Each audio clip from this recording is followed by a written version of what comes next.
की जाती है, लेकिन उस पैदावार से जो उत्पादन होता है वो आसमान को महंगा होता है। देश की हालत बहुत खराब है। चौधरी देवीलाल जी ने बूढ़े बुजुर्गों को सम्मान प्रदान करने के लिए जो पेंशन मुकर की थी, इस लुटेरी सरकार ने वो पेंशन भी काट दी।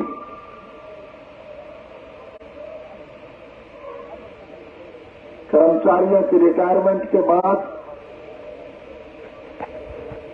जो पैसा उन्हें मिलता था वो बंद कर दिया है, उसको भी लूट के खा रहे। रिटायर्ड कर्मचारी परेशान।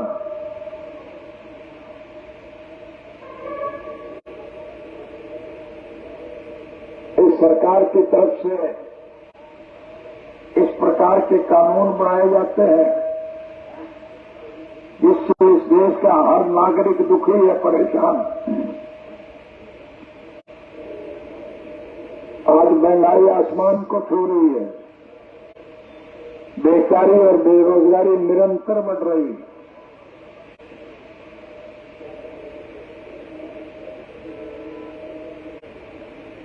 जरूरियात जिंदगी की हर चीज महंगे दाम पर मिलती है, लेकिन बाजार से जो चीज हम खरीदते हैं उसके दाम रोज बढ़ते हैं।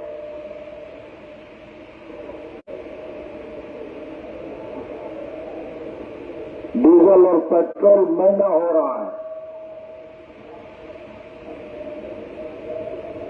उसकी वजह से जो हमें माल ढोना पड़ता है तो महंगा मिलता है। लेकिन आप ताज्जुब करोगे कि हवाई जहाज में जो तेल जलता है वो रोज मंदा होता है, क्योंकि उसमें बड़े पैसे वाले लोग सफर करते हैं।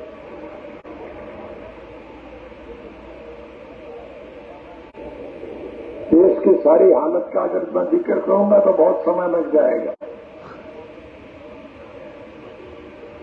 आज हमारी हालत बहुत खराब है। मुझे दुनिया के 152 मुल्कों में जाने का अवसर मिला है,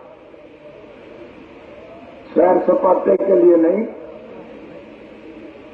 विश्व के हर मुल्क के राजनीतिक, आर्थिक और सामाजिक हालात की जानकारी हासिल करने के लिए मैं गया था। उन मुल्कों में जाकर के मुझे ये देख करके बहुत प्रसन्नता हुई कि समूचे विश्व के स्तर पर हमारा भारतवर्ष एक अनूठा देश है, जहां सभी धर्म मजहब के मानने वाले लोग,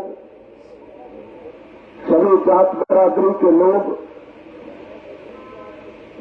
हिंदू, मुस्लिम, सिख, ईसाई, कमार, धारक, वाल्मीकि, रेगर, खतीक, खाती, कुमार, लोहार, सुनार, मणिहार, नाई, तेली, धोबी, मोची, ब्राह्मण, बनिया, व्यापारी, कर्मचारी, कारखानेदार, मजदूर, किसान और कमेरा, हम सभी परेशान हैं। और परेशान लोगों ने अब एक मन बनाया हुआ है कि सरकार का पतन किया जाए, जनतांत्रिक तरीके से जनता के वोट के द्वारा सरकारें बनी जाती हैं और फिर चुनी हुई सरकार की जिम्मेवारी होती है कि वो जनहित के कामों में रुचि ले। इसीलिए स्वर्गीय चौधरी देवीलाल जी ने जन्म से लेकर के आखिरी सांस तक इस बात के लिए संघर्ष किया कि देश के हर नागरिक की मूलभूत जरूरियात, रोजी रोटी, कपड़ा, मकान, शिक्षा और स्वास्थ्य का प्रबंध सरकार करे। और जो सरकार ये सब करने में सक्षम ना हो फिर उस सरकार का पतन कराया जाए। इसलिए आज सभी दुखी लोग इकट्ठे हैं। मुझे जेल से रिहा होने के बाद मैं सबसे पहले उन बहादुर साथियों का आभार व्यक्त करने गया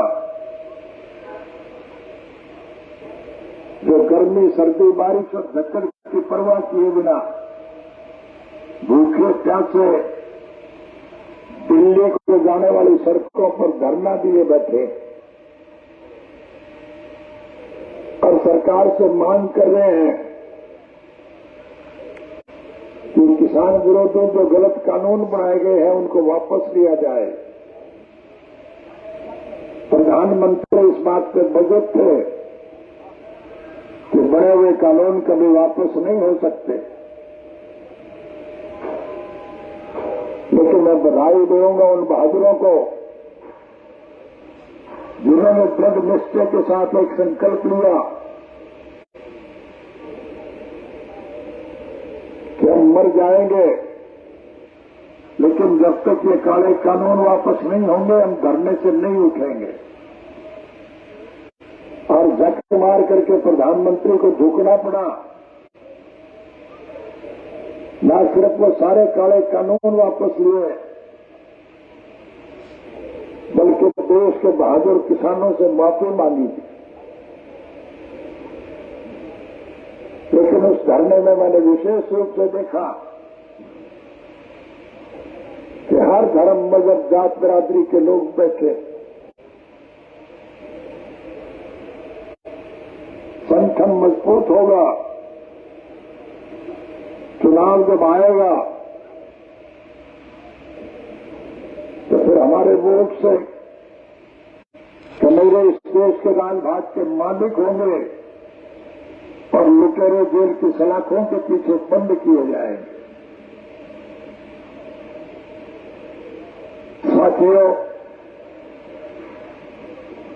जो लोग रास्ता भटक गए, जो गुमराह हो गए, जो बहका लिए गए या जो स्वार्थ के वशीभूत सत्ता पक्ष में चले गए,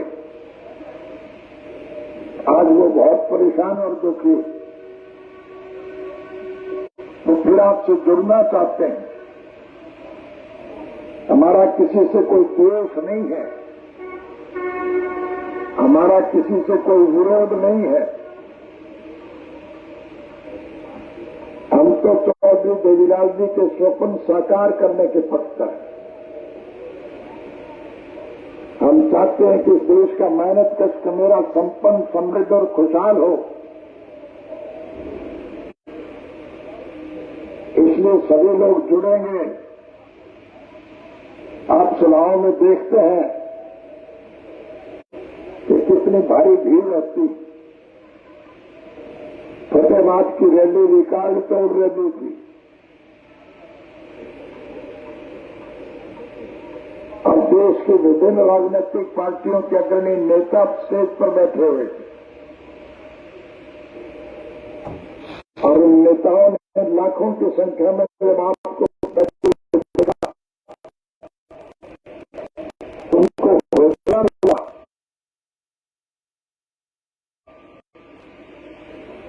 इंडियन नेशनल लोकल पार्टी के बहादुर लोग देश में बदलाव होने सकते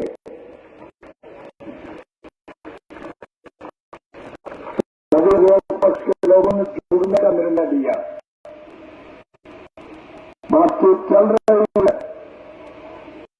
निश्चित रूप से गठबंधन होगा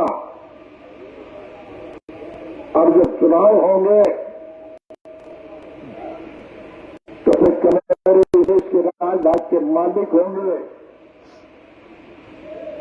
और लुटेरे जेल की सलाखों के पीछे बंद किए जाएंगे। हरियाणा प्रदेश में तो आपकी सरकार निश्चित रूप से बनेगी। आज प्रदेश की तरफ दीवार पे एक बात लिखी जा चुकी है कि जब भी चुनाव होंगे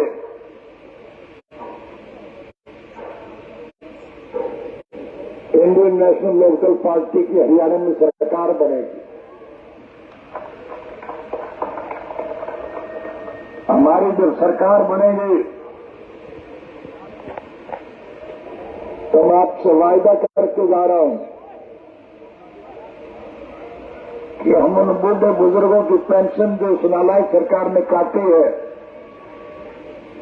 उस कटी हुई पेंशन का पैसा मैं ब्याज के उनके घर भिजवाएंगे और बुजुर्गों की पेंशन 7,500 रुपये माहवार करेंगे।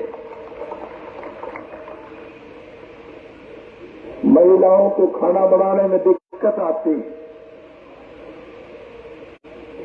क्योंकि गैस के सिलेंडरों के दाम निरंतर बढ़ रहे हैं। हमारी सरकार बनने के बाद हम हर महीने हर घर में एक सिलेंडर और 1200-1100 रुपये भिजवाएंगे ताकि महिलाओं को कोई परेशानी ना हो। बेरोजगारी का भत्ता बढ़ा करके हम 21,000 रुपये प्रति बेरोजगार को देंगे।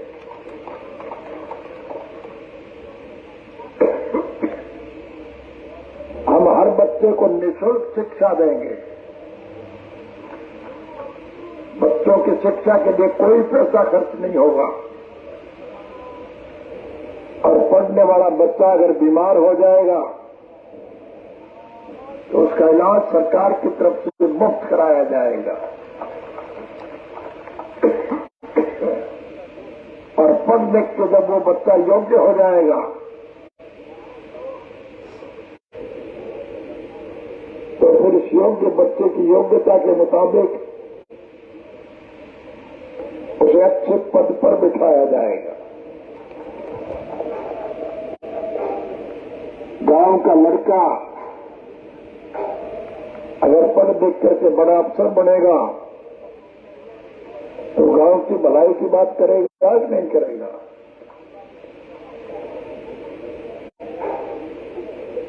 पढ़े लिखे बच्चे के माँ बाप ने किसी मजबूरी में वोट चाहे कहीं भी दिया हो, हम उसमें वोट का दखल नहीं मानेंगे। हम उस बच्चे का भविष्य अंधकार में नहीं होने देंगे। हर एक को नौकरी देंगे। 3,206 बच्चों को नौकरी देने की वजह से मुझे 10 साल की सजा हुई। अब के मैं लाखों बच्चों को नौकरी दूंगा, चाहे मुझे बाद में फांसी के उठना पड़े, मुझे उसकी कोई चिंता नहीं। इस सब के लिए मैं आपसे निवेदन करने आया हूं। मैं सारी बातें गिनाऊंगा, बहुत समय लगेगा। अतीत में जब हमारी सरकार थी तो उसकी भलाई के काम हमने अच्छे किए थे कि नहीं किए थे? प्रजातांत्रिक प्रणाली में जनता के वोट से सरकारें बनती हैं और फिर चुनी हुई सरकार की जिम्मेवारी होती है कि वो जनहित के कामों में रुचि ले। हरियाणा प्रदेश के मौजूदा मुख्यमंत्री ने मुख्यमंत्री का पदभार संभालने के बाद ये घोषणा की थी कि किसी भी भाई को अगर कोई तकलीफ हो तो मेरे कोठी पे आके दरख्वास्त दे, मैं उसकी तकलीफ दूर करूंगा।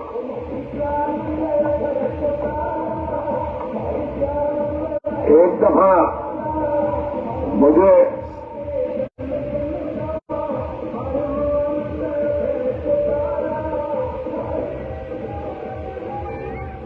इत्तेफाक से मुझे चंडीगढ़ जाने का अवसर मिला और चंडीगढ़ में मैं अपने किसी मित्र से मिलने के लिए जा रहा था। को पूछा कि मुख्यमंत्री के निवास में तो कोई आदमी नहीं है।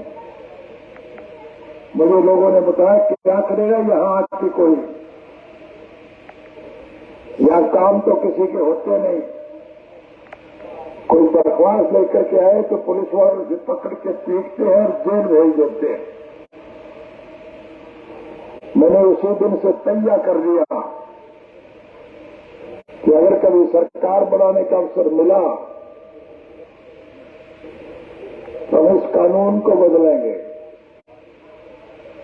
हमारे राज्य में लोगों को सरकार के पास जाने की जरूरत नहीं पड़ेगी, सरकार लोगों के पास जाएगी। आपके सहयोग और समर्थन से जब हमारी सरकार बनी तो मैंने पहले कलम से कानून बनाया कि सरकार आपके द्वार, सरकार हर गांव में जाएगी और हर साल में एक दफा मैं हर गांव में जाता था।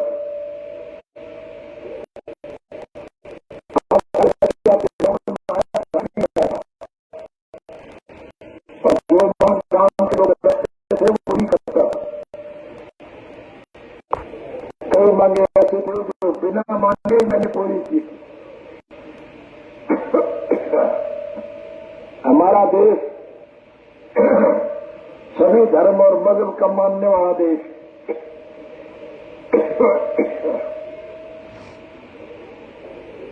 पाकिस्तान अलग मुल्क बनने के बाद भी 37% लोग आज मुसलमान हिंदुस्तान में हैं।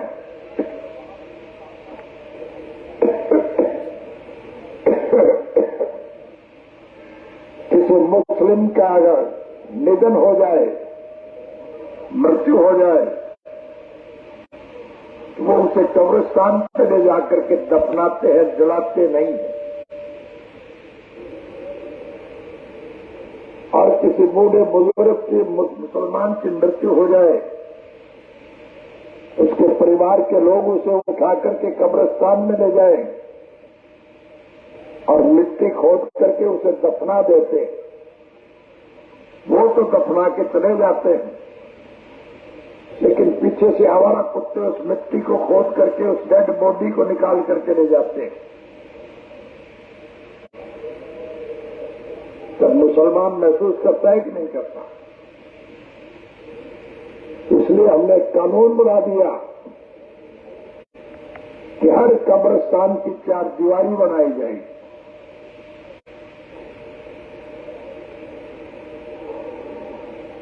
हमारे हिंदू धर्म के लोग किसी की मृत्यु पर उसका संस्कार शमशान घाट में ले जाकर के जला करके करते हैं,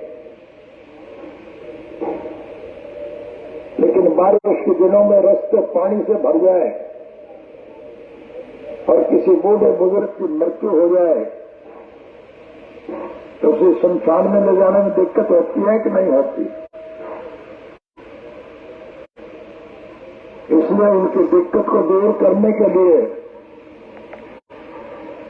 हमने हर शमशान घाट के रास्ते पक्के बना दिए। हमारे खिलाफ सरकार दूसरी ने दुष्प्रचार फैलाया कि इन्होंने शमशान की सड़कें बनाने के अलावा, कब्रिस्तान की 4 दीवारी बनाने के अलावा कुछ नहीं किया।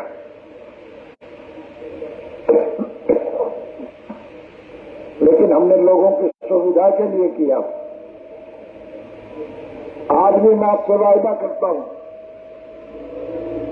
कि हम आपकी हर जरूरियात को पूरा करेंगे। बिजली पानी की कमी नहीं आए, खाद बीज के लिए आपको लाइन में नहीं लगना पड़ेगा।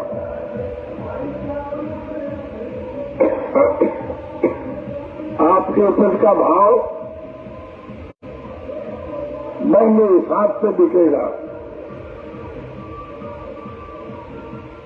आपको खुशहाल और संपन्न बनाएंगे। इस साल की तरह अगर फसल का कहीं नुकसान हो जाए तो हम उसका मुआवजा देंगे। इस साल में हुआ है, सरकार मुआवजा देने में आनाकानी कर रही है। हम इस सरकार को मजबूर करेंगे, लेकिन हमारी सरकार आने के बाद वो सारा मुआवजा आपको देंगे, कोई दिक्कत नहीं आएगी। हम आपको अनेक प्रकार की सुविधाएं प्रदान करेंगे। हर बेरोजगार को 21,000 रुपया महीना बेरोजगारी भत्ता देंगे। लेकिन ये संभव तभी होगा जब आप सभी लोग इकट्ठे होकर के उस कुशासन का अंत करेंगे। सीधी जाति भाषा में एक बात कह के जा रहा हूं, राज बना लो फिर सारे खोटवे काट दूंगा। मेरी बात पे आपको यकीन है तो फिर आपको ये यकीन भी रखना चाहिए तो जो मैंने कहा वो पूरा करेंगे, आपको कोई दिक्कत नहीं आएगी। आपके सहयोग और समर्थन से निश्चित रूप से सत्ता परिवर्तन होगा। हिंदुस्तान विश्व के स्तर पर पुनः एक धनवान मुल्क बनेगा, न सिर्फ अपने मुल्क के लोगों की बल्कि हम दुनिया के गरीब मुल्कों के लोगों की भी आर्थिक मदद करने का काम करेंगे। इसलिए मैं आपसे निवेदन करूंगा कि जाति पाति धर्म और मजहब की दीवारें तोड़ करके इकट्ठे हो जाओ और इस लुटेरी सरकार का अंत करो। आपको फिर 2024 का इंतजार नहीं करना पड़ेगा। गठबंधन टूट जाएंगे। जो लोग सत्ता में चुने गए हैं वो सत्ता छोड़ करके भाग जाएंगे और जब सरकार अल्पमत में होगी तो फिर मध्यावधि चुनाव होंगे। चुनाव कभी भी हो सकते हैं और चुनाव में निश्चित रूप से आपकी सरकार बढ़ेगी और जब आपकी सरकार बढ़ेगी तो फिर आपको सारी सुविधाएं मिलेंगी। यही कहने के लिए मैं आज आपके बीच में आया हूं। आपने मुझे अगाध प्रेम प्यार और स्नेह प्रदान किया, उसके लिए मैं आपका हार्दिक धन्यवाद करता हूं और भगवान से प्रार्थना करूंगा कि प्रभु हम सबको आपसे प्रेम प्यार कायम रखने में मजबूती प्रदान करें। आप सबका बहुत बहुत धन्यवाद।